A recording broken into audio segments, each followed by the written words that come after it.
Hello everyone, kia ora whānau. It is fabulous to have you here with us. And I'm hearing a bit of an echo. I hope that clears up. So it's Tuesday night. Somebody told me, and my watch says it as well. So I can concur. It's Tuesday night, and we are here for another wonderful live tasting. Now, I know that this is one that you guys have been really looking forward to.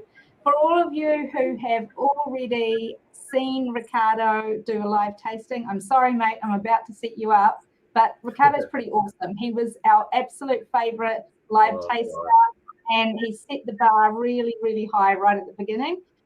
So, mate, we're looking forward to this one again. But before I hand over to Ricardo, first of all, I'd like to welcome Russell, of course, and he's going to be joining us. He's in charge of the comments tonight. So, Ricardo and I had a little talk just beforehand, and we're going to put Russell to work tonight, right?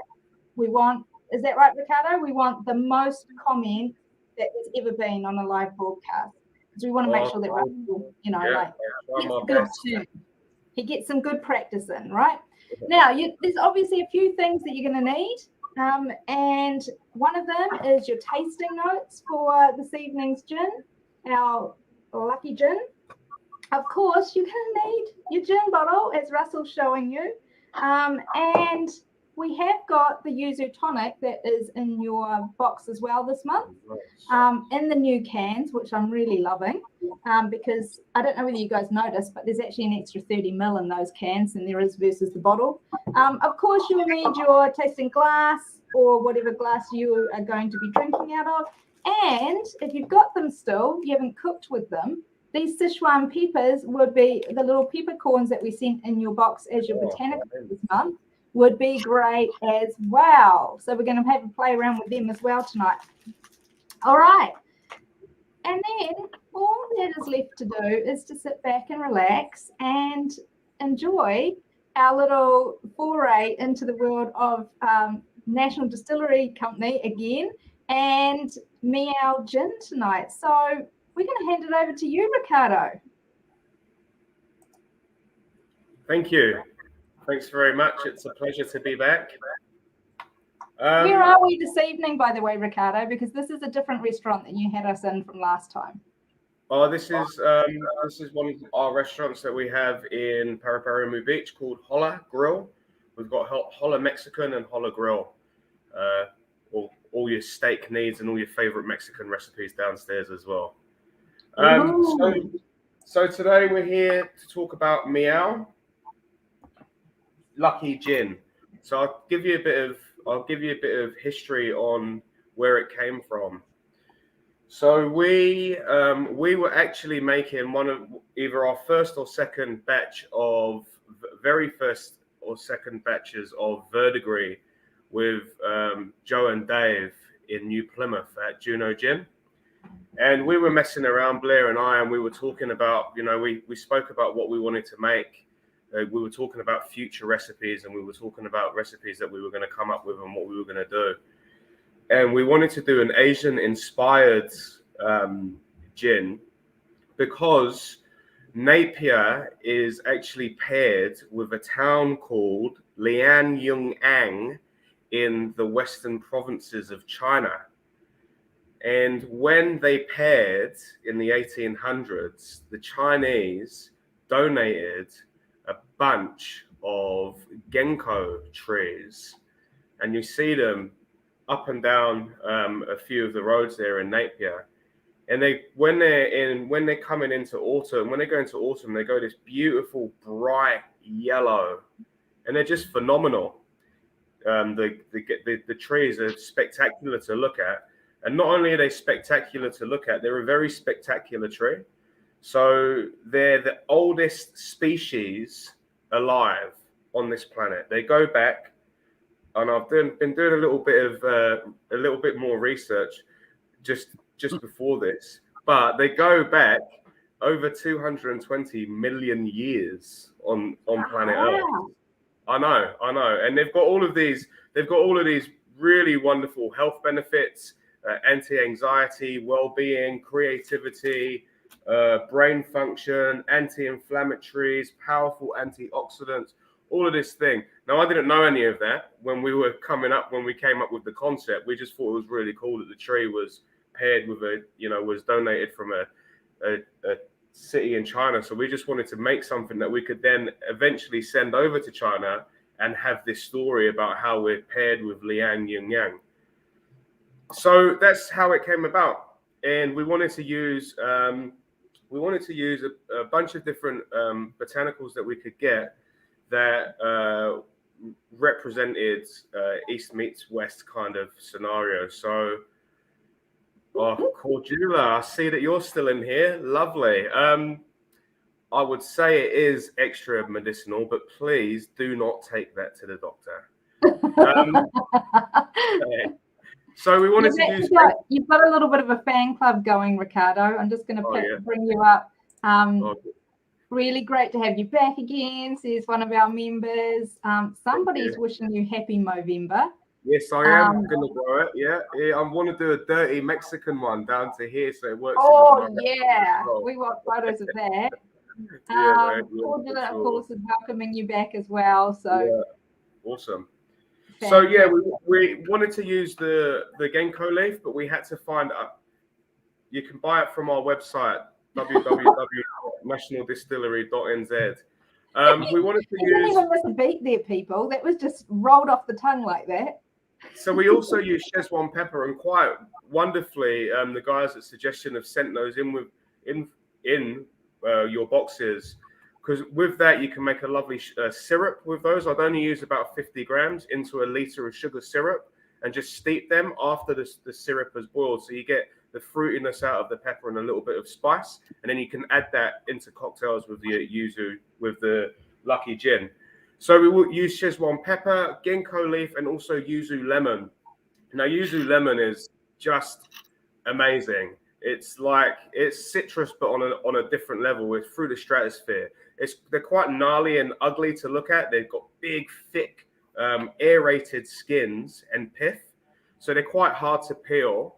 But what you get from them is this really intense tart sweetness, beautiful citrus flavor, almost like with an overtone of mandarin coming through. It's really wonderful to work with, and you'll see we get our yuzu from the New Zealand Yuzu Collective, and they work with Garage Project. They work with olive oils.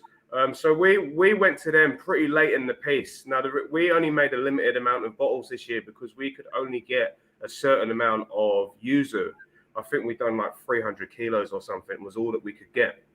So what we've done now for next season, so the seed we'll be able to get in April, May, around 1 ton, 1.5 ton, which will allow us to sort of increase our recipe or our production 5 times. It's going to be a lot of peeling, and the guys at the manufacturing plant aren't going to be that happy about peeling all of those users. Definitely not. Are they hard to peel with a thick skin? They're hard. They're not.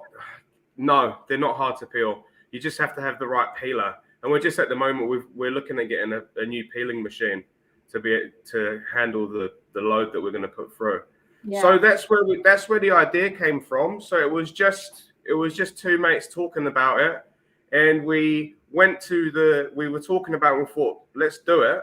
So we went to the local Asian supermarket in New Plymouth. We bought some Szechuan pepper. We went to the local greengrocer, and there was yuzu in there. So we bought some yuzu. It was all written in the stars.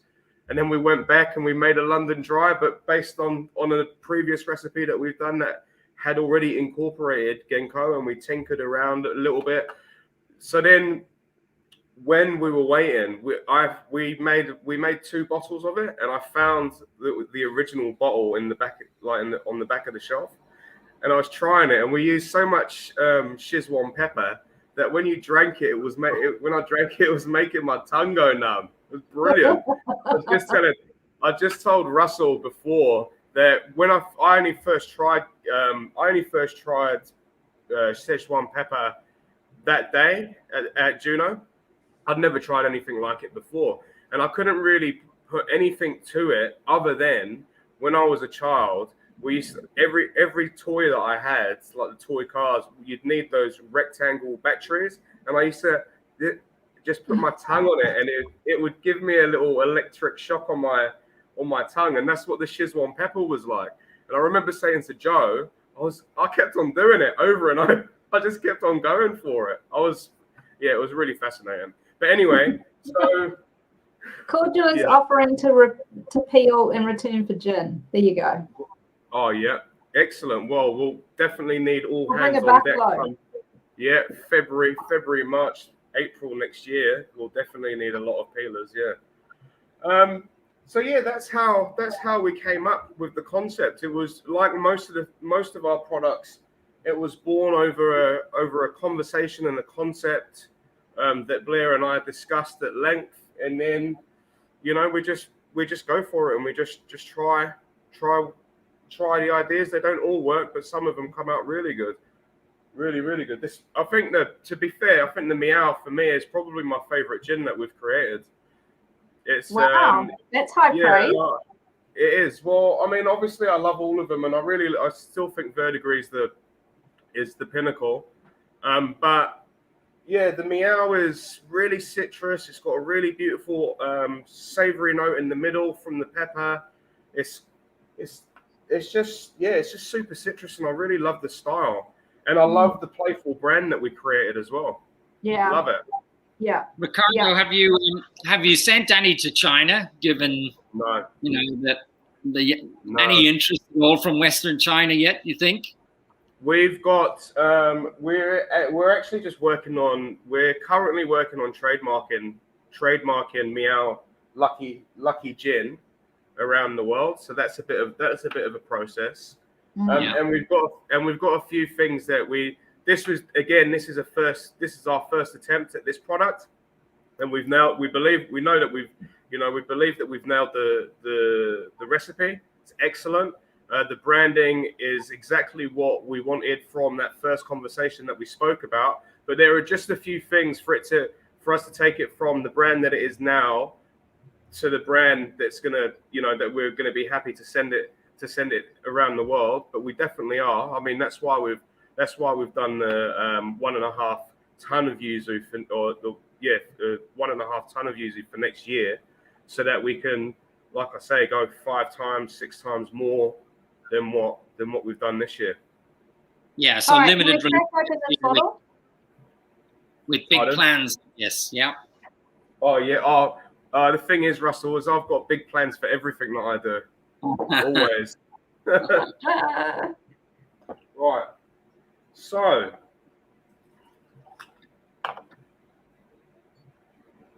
Good day. Like it. It's such a gorgeous bottle. It really is. And it is fun.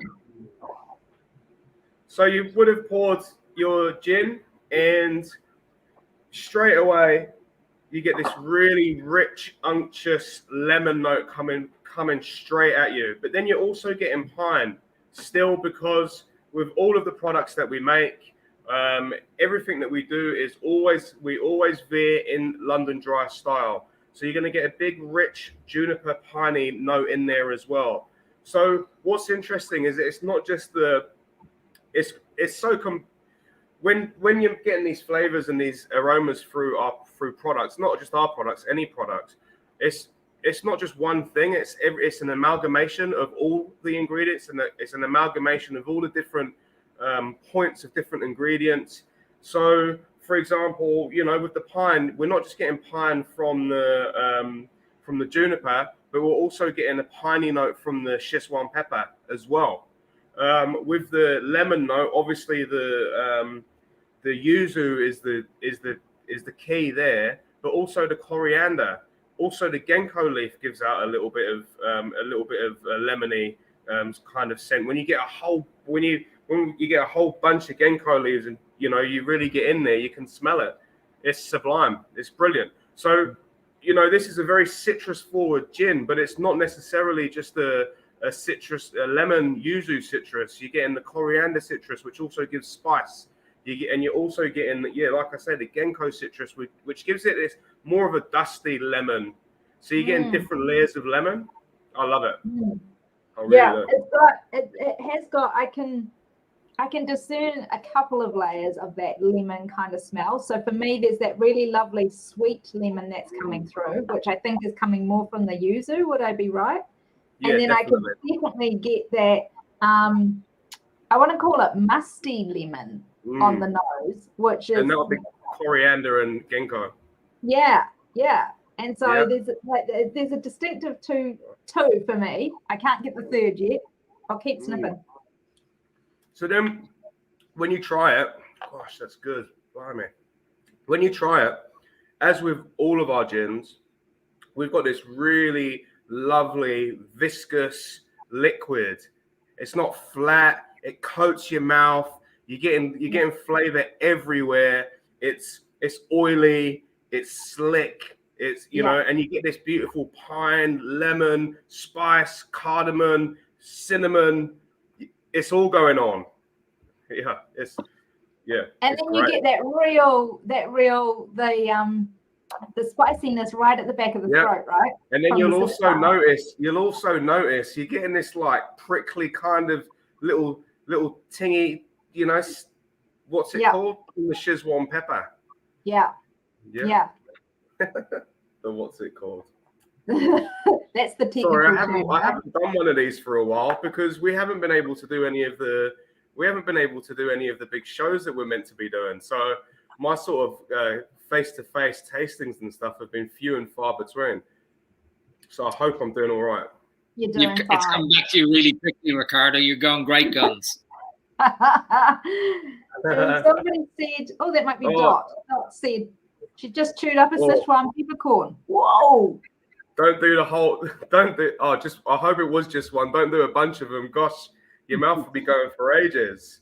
They're very cool. They're very, very cool ingredient. But they also give this slight fruitiness. They're just like, because with everything that we do, all of the different ingredients that we use within our products, we do single botanical distillations on all of them, so that we can best understand exactly what each of the ingredients tastes like. So we can formulate it in our minds, on our palates, you know, on our aroma wheels, all the rest of it, so that we've got a good understanding of where we're at and what we're going to be doing. And Ricardo, what's giving it that lovely, those thick legs, that nice oily mouthfeel? What in the process is delivering that? So it's a combination. So we've got hadakiki in here, but also from the roots as well. Give it a nice body and mouthfeel. Definitely the licorice adds to it, because you'll feel a little bit of sweetness when you drink it by itself, and that comes from the licorice. Okay, Cordia's saying that's delicious. I get some bitterness on the front of the tongue as the citrus flavors wane. I wonder whether that's from the Sichuan, because I do notice that what happens for me is the Sichuan hits me most at the back of my mouth, and then it kind of moves its way forward down the sides of my tongue, and then it meets at the tip. Wow. So, gosh, isn't that interesting? We're all so different. I know. But I have to say that as my team absolutely knows, the rest of the team knows, I am the least spice type person there is. Oh, yeah. I just don't have a palate that tolerates spice overly well. But it sounds like Dot has the opposite to me. She says she's used to the mouth numbing. So obviously, Dot, are you a bit of a spicy food kind of a girl? You might be used to the Sichuan pepper and other spicy bits as well. But I think this is a beautiful spice, right? For me, who is not somebody that can take, say, chili or anything like that very well. This is like this is a zingy spice, right? It's not like a heat spice. It's got a really lovely flavor to it, and then it's got that lovely spiciness. I mean, another one of the things, about the ingredients that we use. So the Szechuan pepper and the yuzu lemon are used throughout Asian cuisine in a lot of their cuisine, and that was another driving factor behind what we wanted to do, because we wanted to do make something that would resonate with a lot of people, and people could understand the flavor profiles of it as well once they knew. Yeah. Yeah. We use the seed. So the dehydrated the flax seed. Is there a reason for that, Ricardo? Pardon me? Is there a reason for that you use the seeds?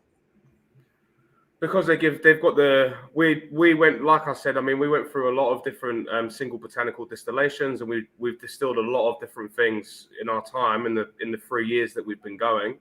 And I'm not aware of any other part of to be honest, of the flax to use. So, someone said maybe we should use the seeds, and we gave it a go, and yeah, we never looked back. And Ricardo, I'm assuming you're keeping this in the freezer like you do all of your gins. Is that right? You're chilling it, drinking it? Oh, you remember. I do. I absolutely do have a bottle of this in the freezer at home, and it goes, I'll tell you what, it goes it's so thick and syrupy and just delicious. Straight in the glass, out of the freezer, instant martini. No messing around. Get you a little really super thin piece of lemon, all the pith gone, release all the oils out of it. Man, amazing. Really amazing. And are you saying straight gin, no vermouth? I'm getting into these martinis. Cordial is trying to get me converted, I think. Well, the thing about the martini is that it's definitely down to preference. Ernest Hemingway used to say that he'd ring the hotel before he arrived and ask them to open the bottle over the phone, and that would be close enough for the vermouth to get to his martini. I don't mind a little bit of vermouth. Well, when I make a martini, I never have it in with the gin or the vodka. I always wash the glass with it. So when I'm chilling my martini glass with ice, I add 15 mils of vermouth in at that point. I stir it a little bit with my finger and chuck that out, and then shake out any excess. So you're just really left with a little bit of perfume, because I find with them, vermouths are excellent, wonderful product, and I really do enjoy drinking them. But when you add for me, my personal preferences, when you add too much vermouth into a martini, then it washes away the flavor of the gin that you're trying to hero, unless you're trying to hero it. I love your little tips, Ricardo. So anyway, Cordial, you've converted her already. Instant martini. Now you're speaking her language. It's so good. So good. One of our other members is saying the spice has a lingering effect, and I like the yuzu because it has a zingy note. Yeah, definitely. That's really, yeah, definitely. And I think this is Dot saying yes, she's used to spicy food. So this will be right up your alley, Dot, this one. Well, then she should try. Dot, what you should do is take some of those Szechuan peppercorns that you got there and bash them in the bottom of your glass, and then make your gin and tonic over that. That'll get you going. Oh, lovely. Oh, somebody's asking, do you do gin and food matching? Ricardo is a real foodie as well, as you can tell, because he has restaurants. But have you done some? So Christian, who is he's our head distiller and plant manager. He's been with us from near enough the beginning as well, and he was a Michelin star chef for a number of years at Peter Gordon's restaurant in Providores in London, and his palate is phenomenal. But we've done dinners. We match. I really love a gin martini with salmon gravlax. That's a gin cured salmon gravlax is, last year we cured some salmon with the leftover yuzu that we had, and some other wonderful herbs and spices, Szechuan pepper and what have you. And it was like, and then we had a Meow martini with Meow cured salmon. It was excellent. Yeah. So we had a lime and gin cured salmon in our tasting book last month. So you could just amend the recipe from last month's book and I didn't even make know. it with Meow. It would be I mean, amazing. you guys are onto it. Definitely. Here's my suggestion: some salmon fish flakes with some grilled asparagus with the lemon and olive oil drizzle. Oh yeah, gosh. yum. I can tell you that. Look.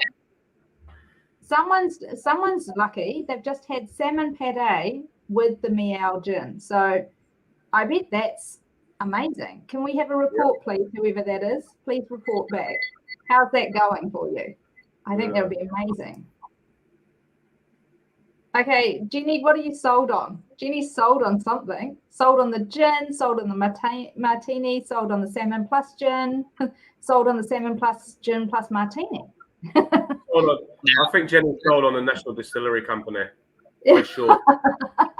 So that's you've got a lot of fans here within our member base, Ricardo. You know that. That's a point worth making because as I'm drinking this, I'm thinking I want to get on and order a couple of bottles at least because it's gorgeous. It's Moorish. As the more I have, the more I want it. Right. Yeah. This is limited edition. So have you sold out completely, Ricardo, or we've got some stock, Sarah, at suggestion, right? If you scan your little bottle, of course you will get some. Yeah. We have sold out from manufacturing, from the distillery. All that we have left of the Meow ourselves is what's going into our glass gift packs, which are going to be available later on this month. And otherwise, it's only what's available in the stores, and it was very limited. We didn't do a massive amount. I think we've done around 2,000 bottles. 2,500, and it's all gone from the distillery. So there's bottles out there online. Suggestions a good place to get it from, or other bottle stores as well. But if you can get it through here, then I would highly recommend it. So we've got stock, but get in quick.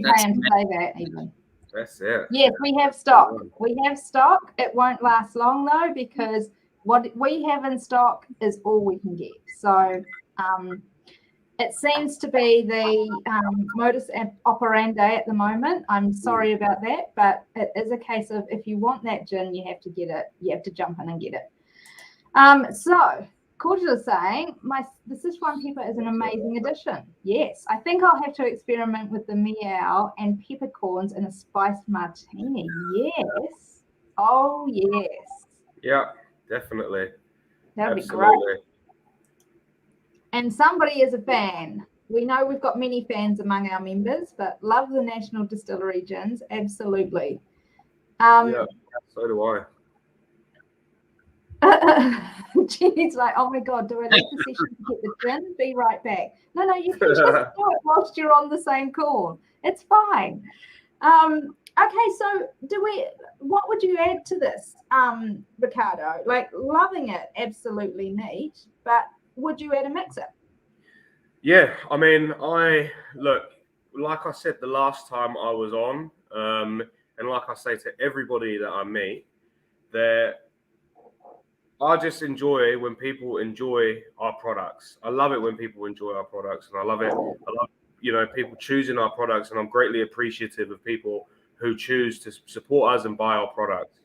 I mean, this yuzu, the East Imperial Yuzu tonic is excellent, and it really obviously accentuates the yuzu flavor in there. And I love their branding. I love the new cans. I think they've done a phenomenal job with that. I mean, I've been trying. I am a sucker for, if I'm going to drink tonic water, generally I like to drink it Fever Tree Naturally Light. That's my go-to for tonic. But I'm not a huge tonic fan, because I feel like it takes away from the flavor of the gin. So whenever I drink gin or vodka, I always drink it with soda water, and then maybe a piece of lemon, or the Szechuan peppercorns is an excellent idea as well. But look, I've got my best mate. He likes to drink his gin with grapefruit juice because Snoop Dogg does it, and another one of my friends drinks her gin with Coke Zero. Now, I wouldn't necessarily choose to drink those things, and wouldn't. But I also don't mind that other people do as well. It's always down to personal preference. And the thing about our gins is, especially when you're drinking them at home and you're making your own pour, you're pouring it yourself. You know those ones, the 2-finger pour, 3 fingers, 3 fingers. You know, the generous pours. Is that the flavors are always going to shine through. The product is quality. It's huge aromas, really robust, big flavors. They're going to cut through most things that you mix it with. So you're still going to be able to taste what we're making. So, I like soda water, definite. The yuzu tonic, I think, is great. Also, the alchemy and tonic, rhubarb and smashed mandarin, that's also very good. That's a nice tonic that they've released. So there's a lot. I mean, now we're seeing now within the, it's like a subcluster of the gin boom. Is now what we're seeing the tonics coming out, and the different flavored tonics, and people are everywhere I go, every conversation that I have about gin is this always the question is, and what tonic do you like to drink that with? And that's amazing because 3 or 4 years ago that wouldn't have been a question. Not at all. It just would have been, do you drink it with Schweppes or do you drink it with Fever Tree? And maybe not even Fever Tree at that time. So what's happening in the tonic world is excellent. It's really good as well. It's good to see. And, there's companies, East Imperial, they're taking over. They're doing so well around the world. And they're, run by a very smart bunch of people. And, I hope that we'll be doing as well as them, to be honest. Yeah, exactly. So do we. So we've got some very discerning drinkers, as you know, Ricardo. And so here's what I think this is Dot. She's got Grand Marnier, orange juice, Meow gin, and smashed the Sichuan, like you suggested for her, into a cocktail, and she's saying it's absolutely aces. So what do we call that cocktail? What's the name of that cocktail, do we think? I think that we'd have to call that a spiced crepe Suzette, I'd say. The Grand Marnier and the lemon in there and the orange juice. I remember going to a restaurant and the waiter's coming over with a little trolley, making a pancake, Grand Marnier. Yeah, great theatre. Oh, that's excellent. Okay, we've got some soda fans here as well. We've actually got a lot of soda fans. As far as mixes. So a lot of people really do enjoy their gin with soda. And then we've got somebody who's going to try it with blood orange tonic as well. Oh, yeah, I mean, any citrus is going to work well. Any citrus will work well for sure. And again, like I said, it's down to preference. It's down to what you like. And what you like is what you like. And if you like our products, then excellent. Buy them from suggestion. Oh, thanks. So can I segue? That segues me very nicely, actually, into this question that's come through from one of our members. What would be your recommendation for a gin and Prosecco cocktail? So I know that I've got some very strong views on this because many people know French 75 is my go-to gin cocktail. But Ricardo, I'd love to hear your thoughts. Yeah, so the thing about drinking and how to drink is that it hasn't changed in 200 years. There's new techniques and there's new products on the market, but flavor profiles have always been flavor profiles. So the French 75, and for me, when I'm drinking, and I'm a trained bartender, my whole career I've been a bartender, I've always stuck it simple. It's like when you're eating food and you go to a restaurant and some of the best chefs in the world, less ingredients, more flavor is how it is. And that's how we work with our gins. We've only got 8 or 9 botanicals in most of them. Some go up to 33, 40, 50, and that's awesome, but it's not for us. It's not our caper. And when I'm drinking as well, I like to drink simple, but quality. So look, 30 mils of gin, 15 mils of a good triple sec, 15 mils of lemon juice or yuzu topped up with champagne, perfect. Or if you want to change that up a little bit, then I would go 30 mils of gin, Meow gin, 15 mils of a really good quality elderflower liqueur, like Saint-Germain, excellent, really, really, really, really good stuff. A little bit of thyme in there. Thyme and elderflower go amazingly well together. And then it's some lemon juice and champagne as well. Really good. You know, really. And if you're drinking a cocktail and you want to drink cocktail and you're not doing bubbles, then I always will go for a white lady every single time. And that's just gin, triple sec, lemon juice. That's it. Half the amount of triple sec and lemon juice to gin. So if you use 50 mils of gin, use 25 mils of triple sec and 25 mils of lemon juice. Really hard shake and then a fine strain. And boy, Lovely. Wonderful stuff. So I have been experimenting with the French 75. You know, like I've taken my job really seriously, and I have gone to quite extensive lengths to experiment with the French 75. And I have noticed that there are some gins that really lend themselves well to a French 75. And from the National Distillery stable, I'm going to call it. So from the beautiful the collection of gins that we get from National Distillery, I am going to go with my top two for you guys is a Dawn. I think that makes a stunning French 75 because you've got this beautiful florals, and it's like it's a ladies French 75, a really high class ladies French 75. And then the other one that I do love as a French 75 is Verdigris as well, because I just think that that's just got some beautiful flavors that come through in the French 75. So well, with the Adorn, if you were to use the Adorn, then I would definitely go with the elderflower, because the floral notes would work really well with the elderflower and possibly the thyme. But if you do ever have a bottle of the Old Navy to hand, I would suggest that that's the one that would, because you'll use the 30 mils and that 58% will just carry it right through, and that's a big flavor cutting through the softness of the champagne and the citrus from the triple sec. We did have a bottle of Old Navy to hand, but it didn't last in the hand very long. No, they don't normally. In our household, I think we've got some really great photos. Many of you would have seen the really great photos on the old gramophone and everything, and it looked really cool, but it really didn't last that long because it was delicious, absolutely delicious. That was in the pre-lockdown days, and there seemed to be a lot of people hovering around that bottle, I can tell you. I bet. Yeah, wow. Okay, so I added yuzu. I added the yuzu tonic to my Meow, and I thought that what it did for me is it took a little bit of that fizzy spiciness away and just made it into a really smooth, beautiful G&T. Very, very drinkable, and I can see myself supping away on a few of them over summer, that's for sure. Just a really lovely, everything you want in a gin and tonic, right? And I'd be really interested in your comments, Ricardo. I find sometimes when you add the same that's in the gin, sometimes it cancels out. So what I did notice with that, when I add the yuzu to it, it's like not so much of a strong presence of the citrus and yuzu. It's kind of smoothed all those flavors out a little bit more.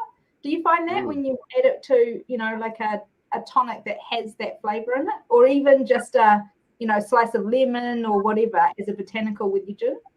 Well, it will always it beefs it up, and so, like you say, if you add another, we were at the beginning, we were talking about different layers of yuzu.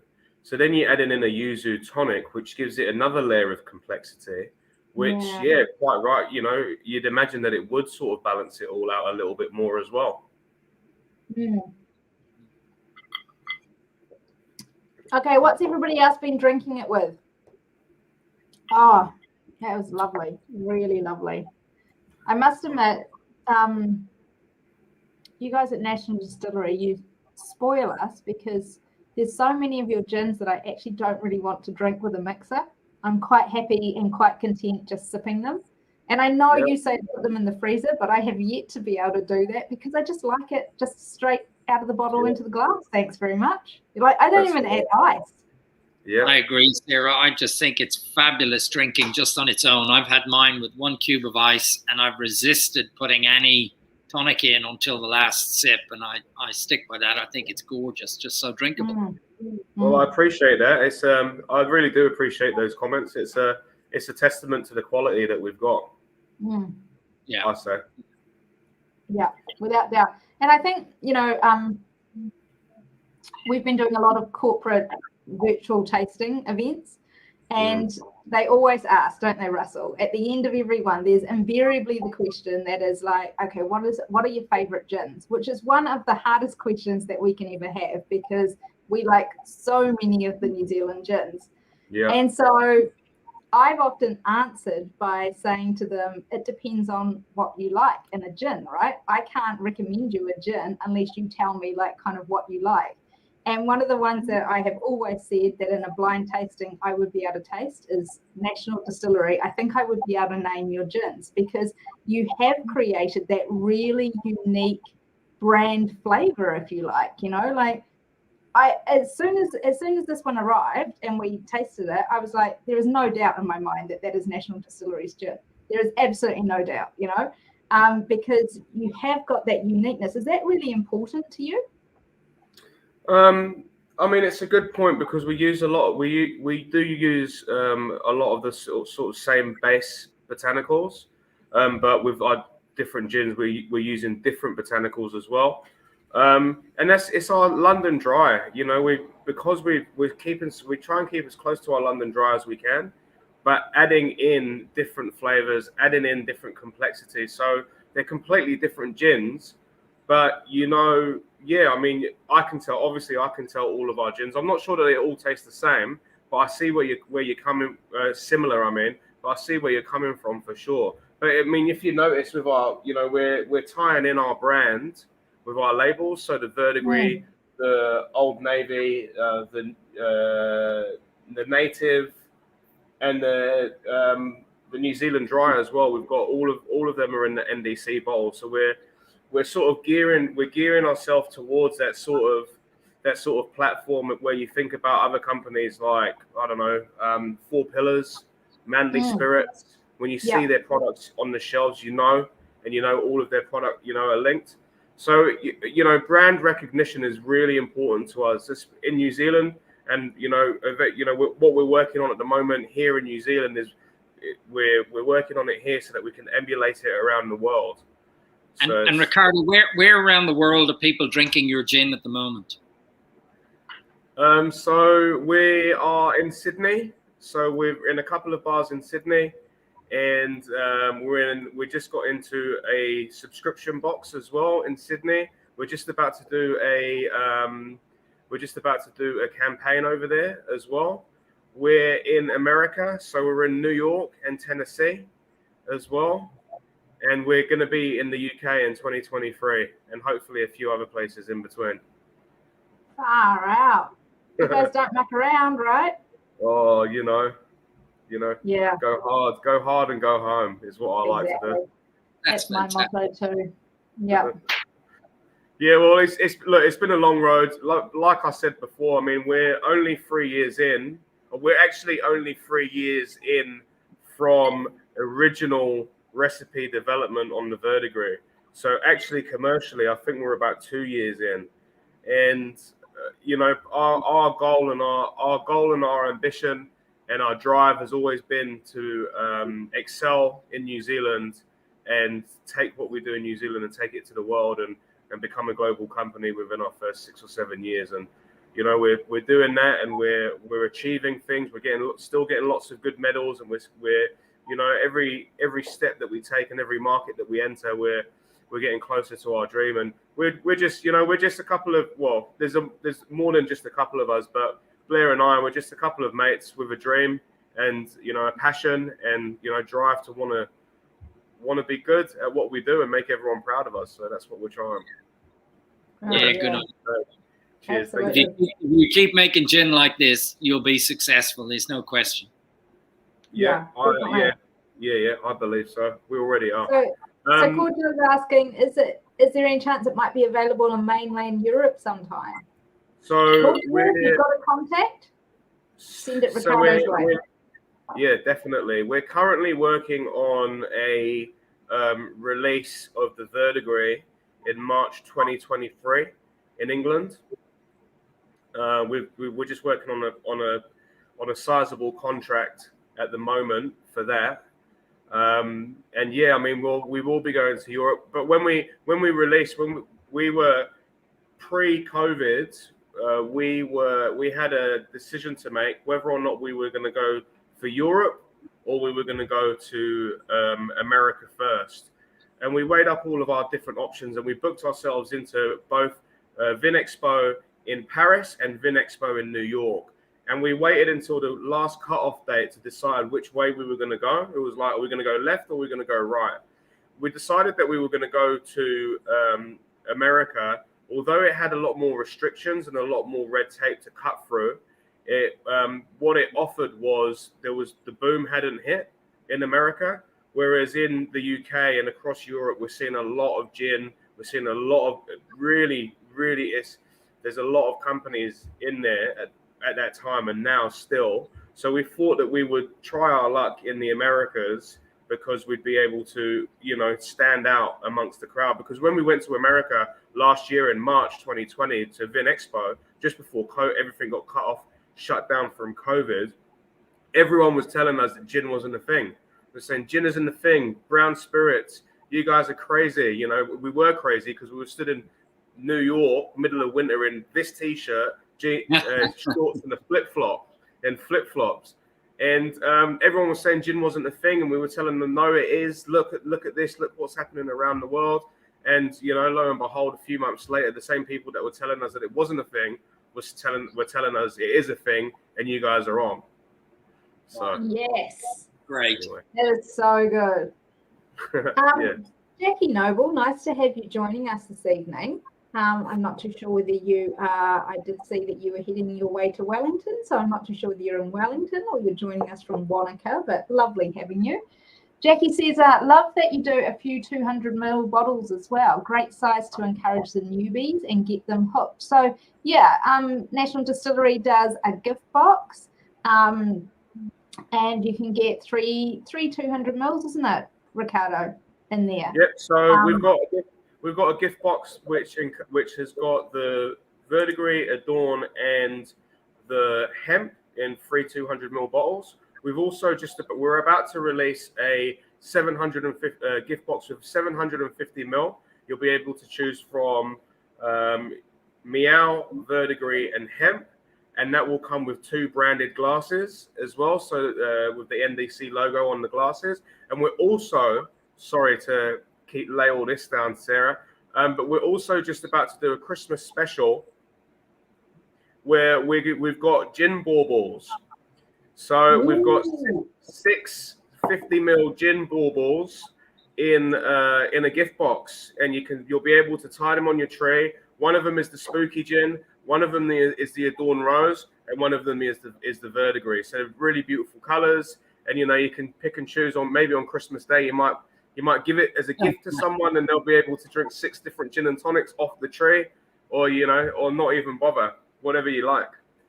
But we're also releasing a Christmas vodka, just so everybody knows. A Christmas vodka. Yeah, so that's going to be a sparkly vodka. It's gonna look like a snow globe. Oh, that's so cool.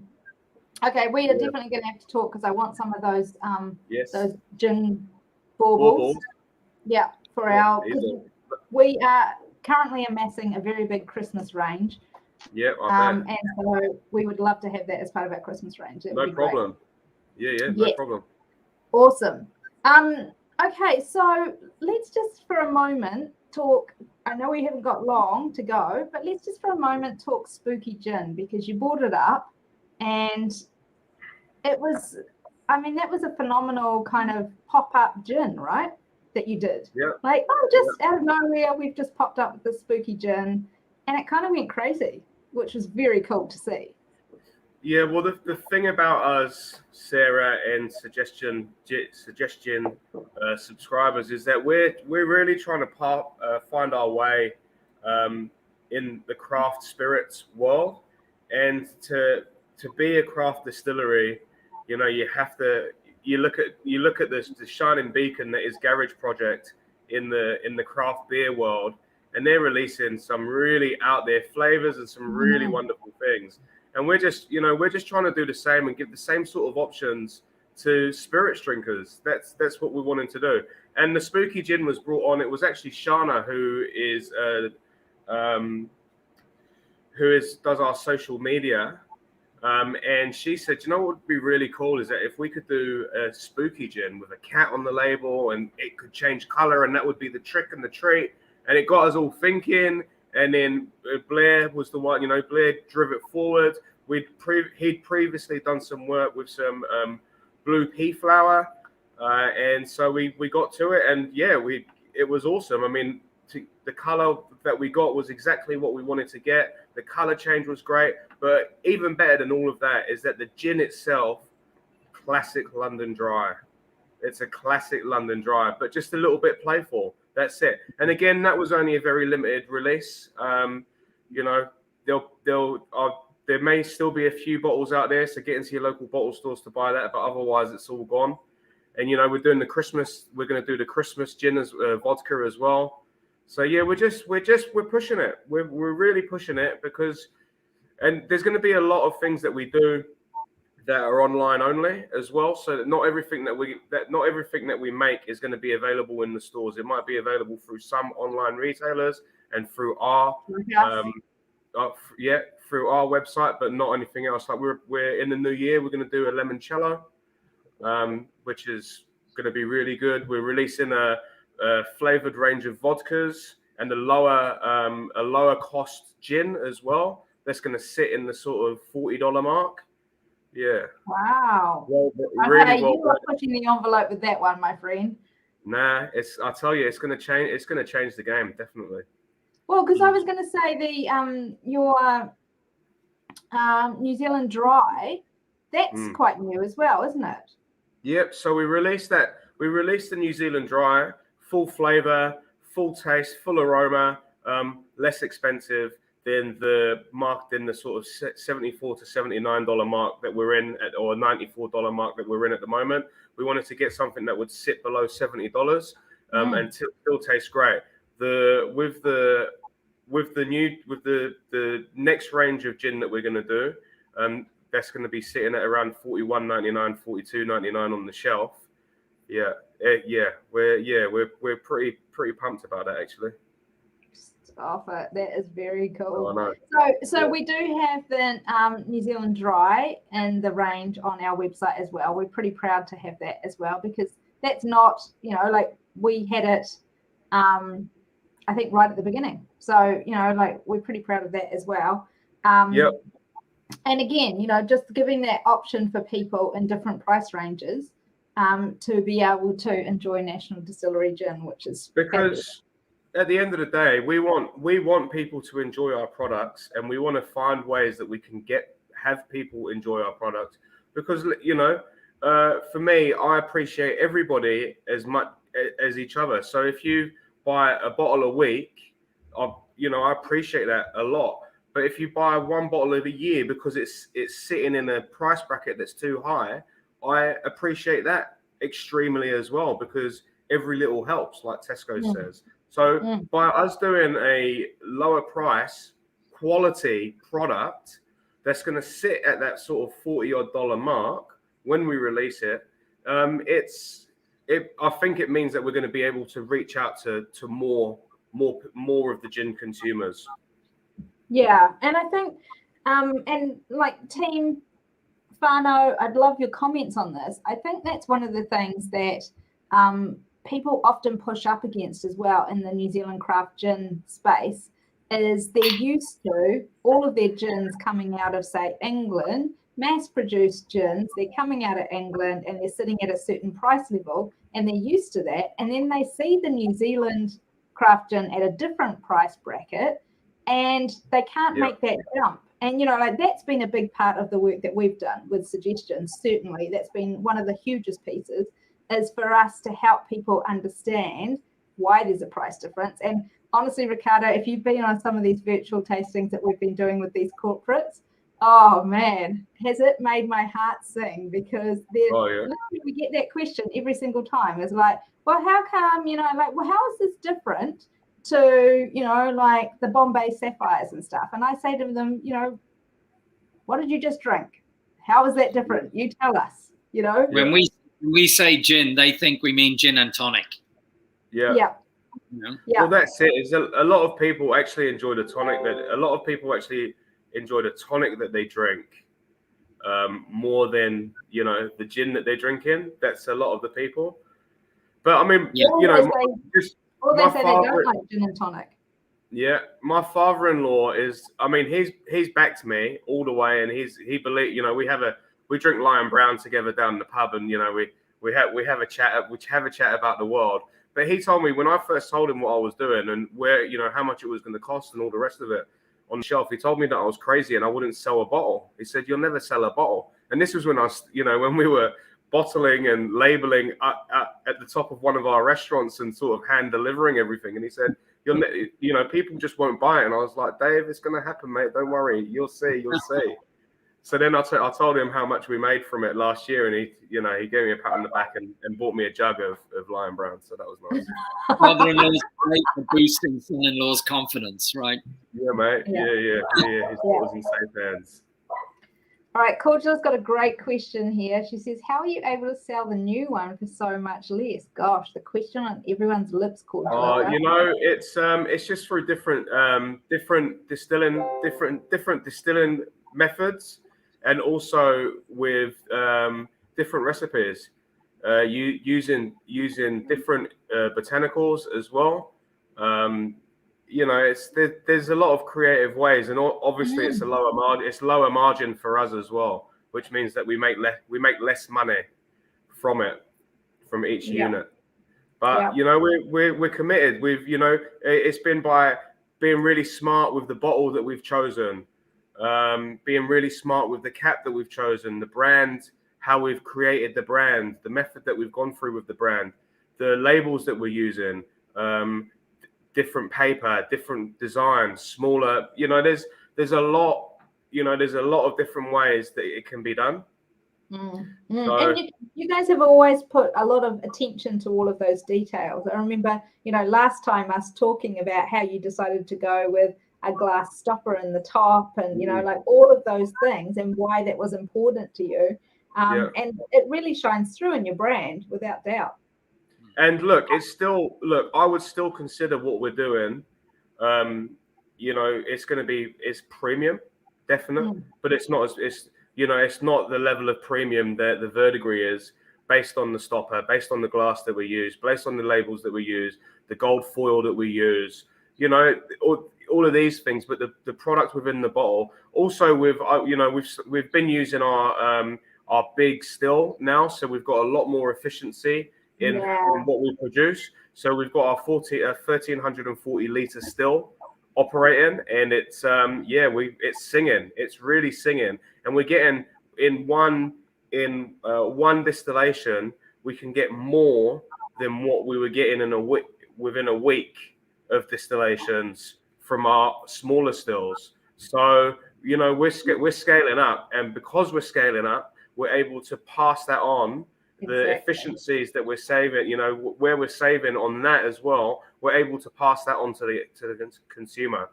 Nice. That's very awesome. I hope it works, and I hope everyone gets behind it. It's something that I've been wanting to do for ages. I've wanted to release that mid-range price to get out to the market, and I really hope that everyone gets behind it. Yeah.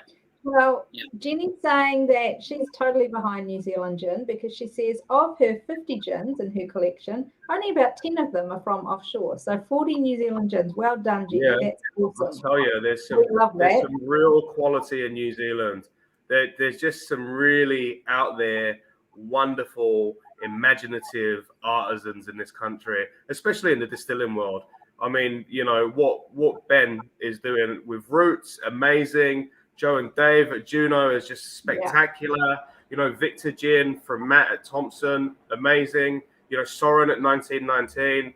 The boys out in Martinborough with Reed and Reed. There's just some Scapegrace, what they're doing around the world. I love it. And I love being part of the industry. And, hopefully, we just keep on growing and everyone grows together. And, we get to frolic in fields and dance around and say how much we love each other's products, Yeah. And you know, our members are right behind you. I'm a New Zealand exclusive sort of girl now. Yay! Yay! It's important. It's Yeah. important, especially seeing as there's so many issues with getting international products into the country, and the prices now because of taxes and levies and emergency shipping freight costs and stuff. That supporting the local market is more important than ever, especially in this sort of climate. Totally. Yeah. Yeah. Yeah, without doubt. All right, lovely people. We are getting to the top of the hour. In fact, we've hit the top of the hour. It's been such a very excellent, as we knew it would be, tasting with Ricardo. And it's lovely to spend some time with you again, Ricardo, and hear what you guys have been up to. And of course, to sample your most delicious gin. I mean, I don't know about everybody else. How are you all feeling? But this is really going to fight. It might take out the top of the polls for National Distillery gins for me. And that's nice. big words, right? Because you all know I love National Distillery gin. And yeah, that's been a really, really I can see. Oh, I've just realised. Sorry, everyone. A little bit of excitement here on my part. I've got the Facebook going on my phone, so if you see me glancing down, it's because I'm looking on the Facebook because I want to see who is making the messages, which is why I can name you sometimes. But I'm seeing all the hearts and stuff pop up, and it looks fabulous. I wish Ricardo could see these as well. We should try and get hearts to go up on the screen. So there's a lot of hearts going up for you, Ricardo, to say that was an awesome tasting this evening. Thank you so much. I appreciate all of your time. Yeah, absolutely. And support. Yeah, clearly you've got a lot of fans here within our fan base. There's a lot of people saying, thank you, Ricardo. Thank you, Namihi. That was delicious and entertaining. Absolutely. So, everybody, as you know, limited edition gin, but I don't know. I heard between the lines that this will be made again next year, I'm hoping, with 1.5 tonne of. So yeah, don't worry. When you finish this bottle, we'll be able to replenish your stock. Don't panic. And Ricardo may be calling on us to peel 1.5 tonne of yuzu. But, hey, that would just be a weekend's work, wouldn't it? If you do have a bottle, you need to make it last for another 4 or 5 months, right? Oh, don't do that. Get it down here. Enjoy it while it's hot. Yeah. That's what I say. Absolutely. Life's for living and gin's for drinking. Yeah, totally. All right, everybody. It has been fantastic once again to spend the evening with you and sampling yet another delicious gin. We have been so spoiled. Thank you, Ricardo, for joining us, and thank you for making this beautiful, beautiful drop. I've thoroughly enjoyed it. I can tell that my colleague here has totally enjoyed it because he's been very quiet while he sipped away on it. And yeah, everybody, we will be back again next Wednesday night with another tasting for you. Until then, enjoy your gins, and thanks, Ricardo. We will see you again next time. Thank you. Thanks, Ricardo. Cheers. Lovely. Thank you very much.